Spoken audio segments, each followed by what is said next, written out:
د اصحابانو د ایمان د داستان 14مه برخه.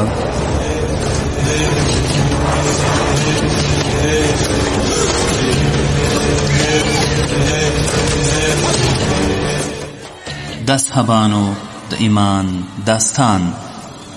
لیکوال حضرت امام الواقر الواقدی، ژباړن مولوی صدیق الله مشال، ویونکی سید جلال زاهد.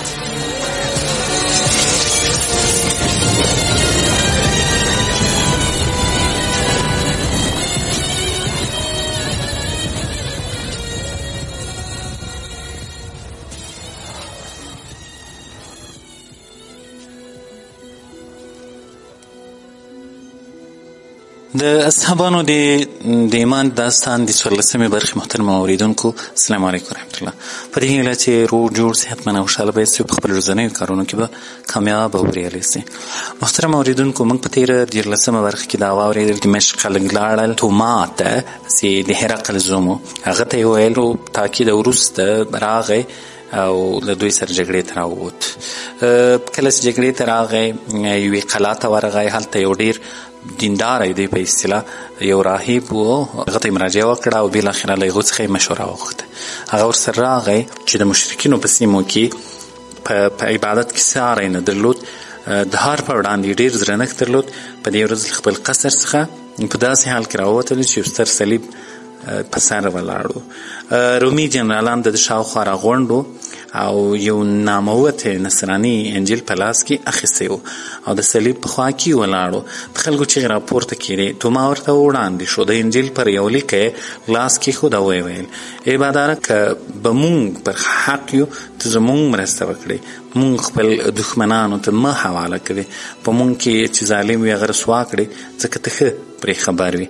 خدای مونږ ته صلیب شپې کوو او هغه څوک درته شپې کوو چې پر خپل دین باندې صلب شوی دی. رباني آیات کې ظاهر کړي ته مو د دې په برکت پر دې ظالمانو بریالی کړي. ورسره نورو نصریانانو هم د ده پر دعا امین ووایو. راځو 14مه برخه له دې ځایه پیل کوو.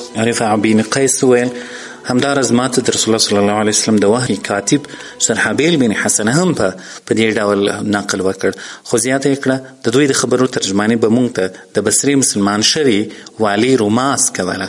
نوموړي د شرحبیل په ډله کې برخوال او د توما په دروازه یې جګړه کوله. رومیانو چې په خپله ژبه هره خبره وکړه د مسلمانانو ترجمه کوله. شرحبیل چې د توما د خبرو ژباړه واورېده ډېر پرې درنه شوه. د دروازې لور ته یې دانګل تر څو برید ورباندې وکړي او پر چیغې یې کړې ای د خدای جل جلاله دښمنه، دروغ وایي حضرت عیسی هم د حضرت آدم په څېر له خاورو جوړ شوی و، تر څو چې د خدای جل جلاله خوښه وه په دنیا کې اوسېدی. کله چې خدای وغوښت اسمانونو ته یې پورته کړ. له دې سره روماس پر توما او د ده د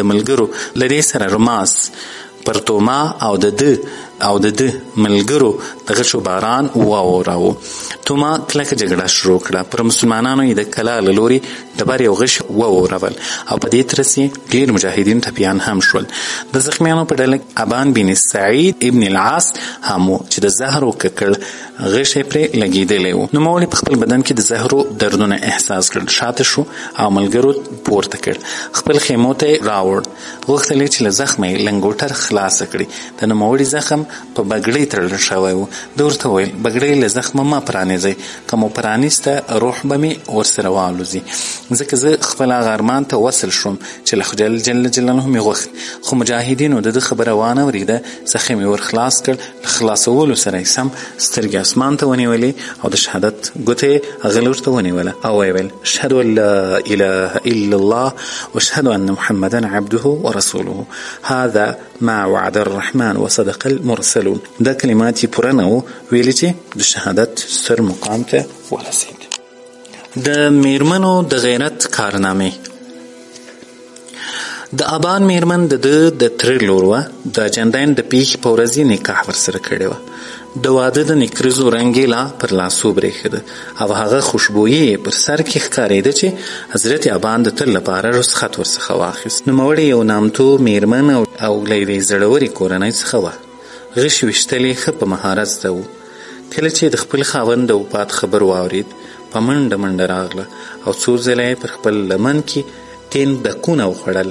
آن چې ورته راورسېده چې کله یې سترګې پرې ولګېدې زړه ته یې تسلی ورکړه او له خدای جل جلاله یې صبر وغوښت او له دې خبرې پرته یې نور څه تر خولو ونه وتل چې زه تا ته په درکړل شوي نعمت مبارکي وایم چې د هغه څښتن خواته لاړې چې موږ یې یو ځل سره یو ځای کړو او بیا یې بیرته سره بیل کړو.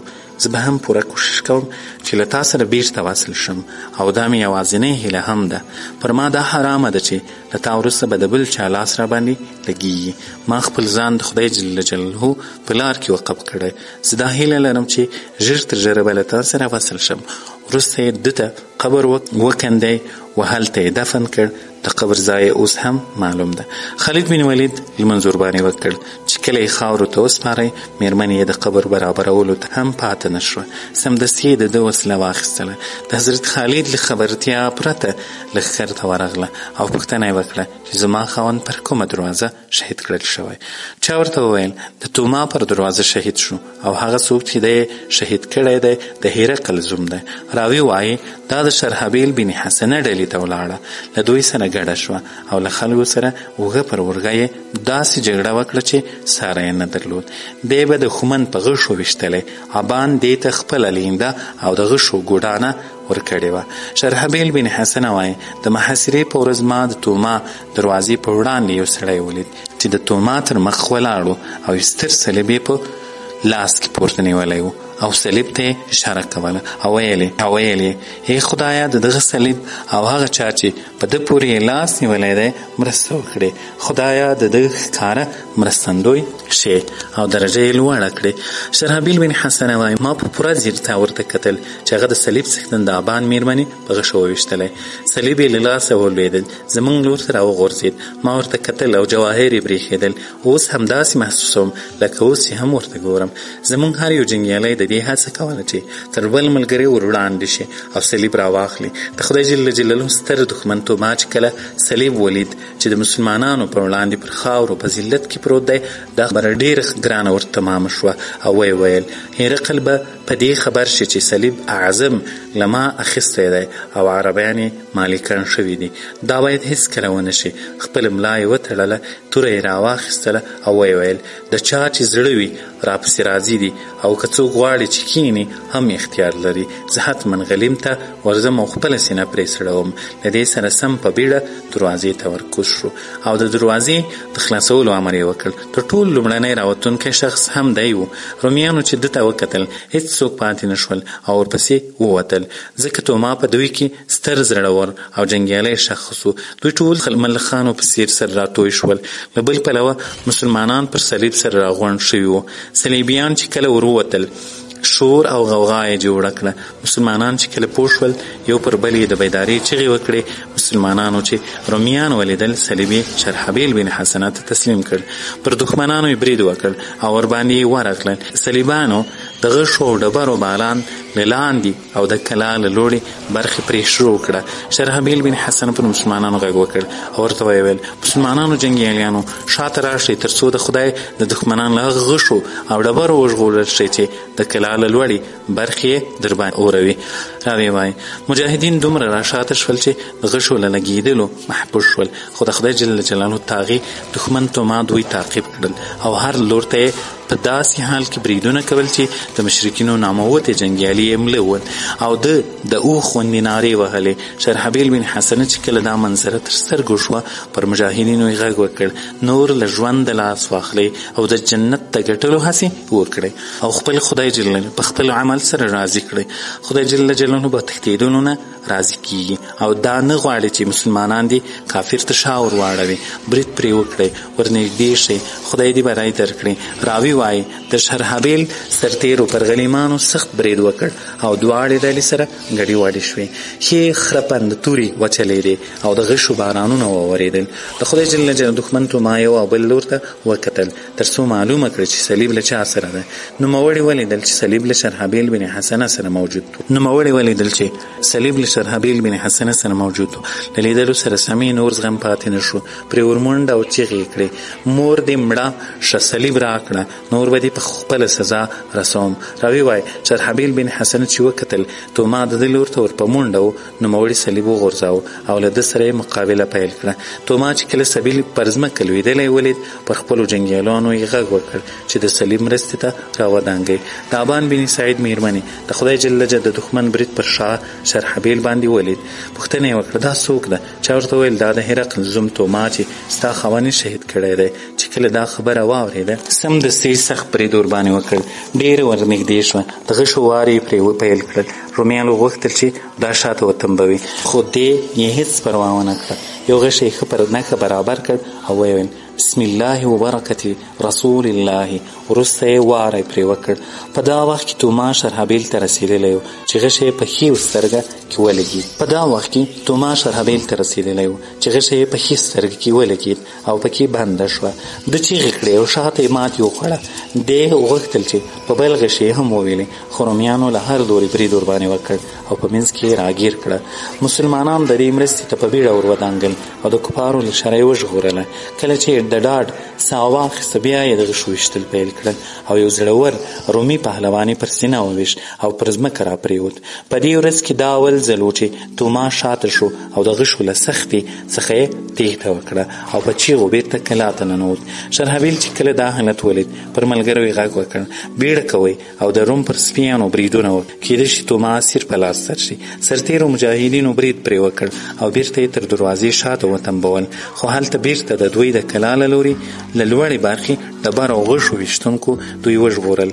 مسلمانان بیرته خپلو سنګرونو ته راشاته شول. د رومیانو زیات تعداد جنګیالي وژل شوي وو.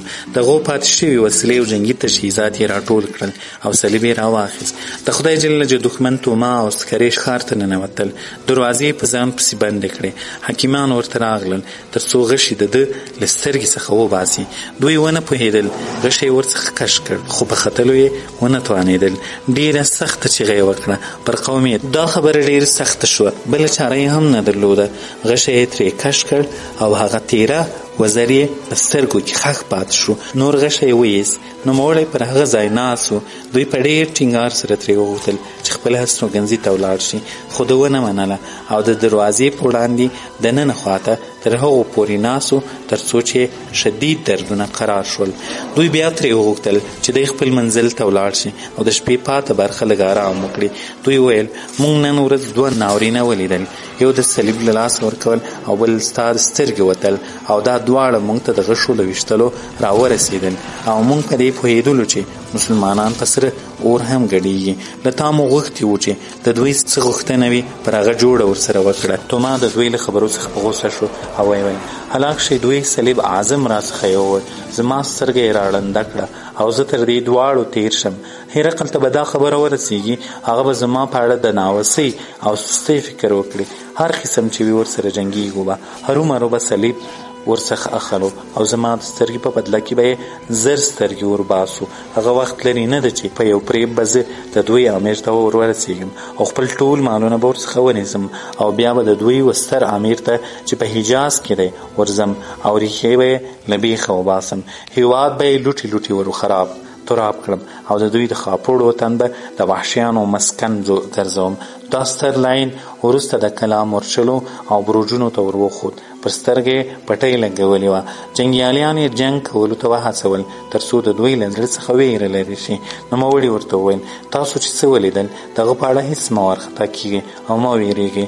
دوی به صلیب هرومرو بیرته راغورځوي. د دې خبرې تاسو ته ضمانت درکوم. راوی وایي د دوی له قومه ځینې خلک ډېر کلک شول او سخته جګړه یې وکړه. شرحبیل بن حسنه خپل استازی خالد بن ولید ته ورولېږه او له تېر جریان څخه پوره خبر کړ. استازي ورته وویل د خدای جل جلاله دښمن توما له حسابه څخه زیاتو جنګیالیو سره پر موږ برید وکړ. موږ له تا څخه یو څه سرتېري غواړو، ځکه د هرې دروازې په پرتله زموږ په دروازه کې جګړه سخته ده. خالد چې کله دا استازي خبرې واورېدې د خدای جل جلاله شکر یې ادا کړ او ورته ویل تاسو له رومیانو څخه صلیب څه ډول واخیست؟ استازي وویل صلیب یو سړي چې تر توما مخ ته ولاړو اخیستی و چې د ابان بن سعید مېرمنې هغه وویشتلی او صلیب زمونږ له ورته ورڅخه ولوېد. ورپسې د خدای ستر دښمن توما راووتلی، هغه هم د ابان مېرمنې په خښه وویشتی او ښې سترګه یې ورړنده کړه. خالد وویل توما د هرقل پر وړاندې ډېر درنښت لري، د خلک له سولې کولو څخه ایثار کړي.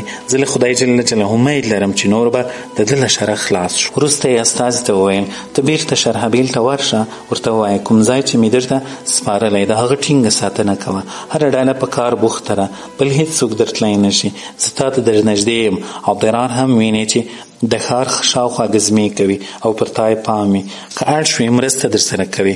استازي بیرته ورته راغلی، د خالد پیغام یې ورته راوړ. د ده زړه ډاډه. د ورځې په پاته برخه کې هم سخته جګړه وکړه. حضرت ابو عبیده رضی الله تعالی عنه ته هم د هغه څه په اړه پوره معلومات وشو چې شرحبیل ورسره مخامخ شوی و. د توما په ړندېدو او د ستر صلیب د غنیمت کولو په پیښه ډېر خوښ شو. راوي وایي چې کله سهار شو توما د دمشق مخور او ناموتي جنګیالیانو ته خبر ورکړ او سره راجمع یې کړل. نوموړي د دوی له یو ځای کېدلو وروسته ورته وویل ای د نصراني دین پیروانو، پر تاسو داسې قوم راګرځېدلی چې نه عهد او نه امان مني. دوی راغلي او ستاسو په ښارونو کې اوسېږي. تاسو تر څو صبر ورته کوئ؟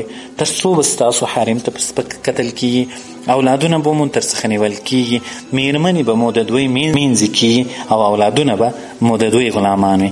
صلیب پر تاسو په غصب شوی، ځکه ستاسو په زړونو کې له مسلمانانو سره د روغې او جوړې خبرې کول مو مرموزې دي. تاسو د صلیب او خپل دین ذلت غواړئ.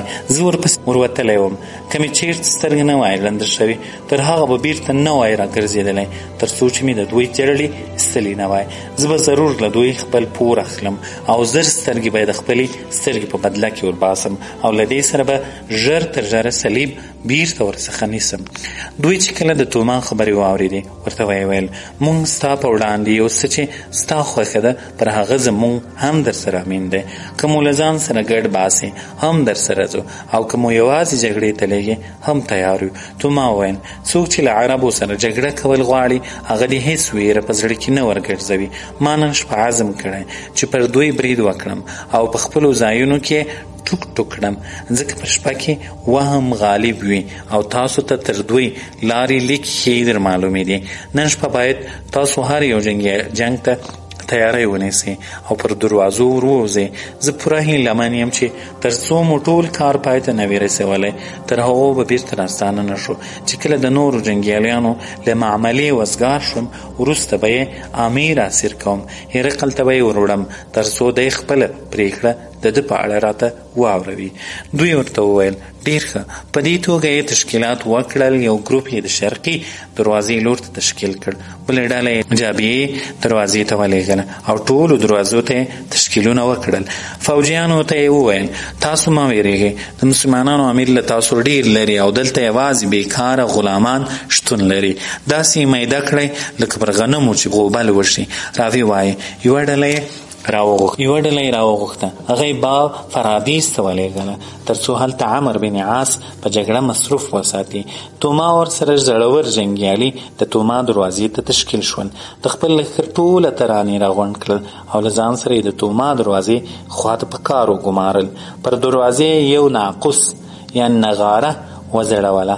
ملګرو ته یې وویل کله چې مو د ناقوس غږ واورېدی دا د خروج امر دی، نو دروازې پرانیزئ او په منډه دښمنانو ته وروځئ. کله چې مو دوی د خوب په حال کې وموندل تورې پکې وچلوئ. که مو دا کار په کامیابۍ سره سرته ورسوم نو په نن شپه کې به د دوی زر زور وبشي او داسې ماتې به وخوري چې بیا به یې هېڅکله جبیره نه کړی شي. رومیان په دې ډېر خوشحاله شول او هغه ځایونو ته په ډېر خوښۍ سره ولاړل د کومو ځایونو چې امر ورته شوی و. هره ډله د خپلې دروازې پر وړاندې کېنستله او د ناقوس د غږ انتظار یې یوست. راوي وایي توما یو سړی راوغوښت او ورته ویې ویل ناقوس در واخله.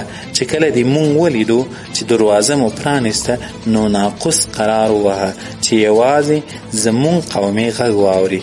توما له ځان سره یو ډله روانه کړه چې ښه په زغرو پټه وه او تیرې پولادي تورې ورسره وې. توما یې په سر کې روان و، هندي توره یې په لاس کې وه، هغه کسروي خول یې په سر و چې هرقل ورته ډالۍ کړی و. هېڅ تیرې تورې تاثیر نه پرې کاوه. نوموړي دروازې ته ورسېد. هلته تم شو تر څو یې ملګری ورپوره شول. د خپلو ملګرو ته مخ ورواړو، ورته ویې ویل کله چې دروازه در خلاصه شي په بیړه د دښمن لور ته ورمنډې کړئ تر څو د دوی عسکر ورته ورورسېږي. له وررسېدو سره سم تورې پرې وچلوئ. هر چا چې امان وغوښت مه یې پرېږدئ، یو له امره یې پرته او هر چا که صلیب ولید راواخلئ. دوی ټولو په خوښۍ سره ورته وویل پر خپرګو سترګو. د دیوالو له لوړې برخې جګړه وروسته یو ملګري د ناقوس موظف شخص ته ورولېږئ او امر یې ورته وکړ چې قرار ناقوس ووهي. له دې سره سمې دروازه پرانیستل او خلک د رسول الله صلی الله علیه وسلم د ملګرو لور ته په داسې حال کې په منډه ورغلل چې هغه د غلیم له ترتیب شوي پلان څخه نه خبره و. خو له نیک مرغه ویښ و چې کله یې غږ واورېد یو تر بله یې سره راویښ کړل او مجاهدین لکه خواشینې زمري له خپلو ځایونو څخه جګ شول. تر څو چې ورسېدی دوی ورته بیداره وو، خو دښمن برید ورباندې وکړ. دوی ترتیب او سببندي نه وه کړې. د شپې په تیاره کې جګړه ونښته او تورې وچلېدې. خالد بن ولید چې کله د رومیانو چغې واورېدې په ډېره وارخطایۍ سره راپورته شو او نارې یې کړې ای مرستندویه خدایه، زموږ قوم ته چل او فریب جوړ شوی. ای خدایه ته د رحمت په هغه سترګې ورته وګورې چې خوب پرې نارا نه شي، د دوی مرسته وکړې ای مهربانه او رحیمه خدایه. خالد رضی الله تعالی عنه ورسره 400 ملګري په داسې حال کې د مجاهدینو مرستې ته ورغلل چې نوموړي ذخیره نه وه اغوستې. صرف یو د شامي کتان جامه یې پټانه وه او سر یې هم لوڅ و. پر تللو کې ډېره بیړه وکړه او 400 کسیزه لښکر لکه وږي زمریان داسې په منډه و ان چې شرقي دروازې ته ورورسېدل. هلته رومیان پر رافع عمیره الطایي هجوم راوړی و.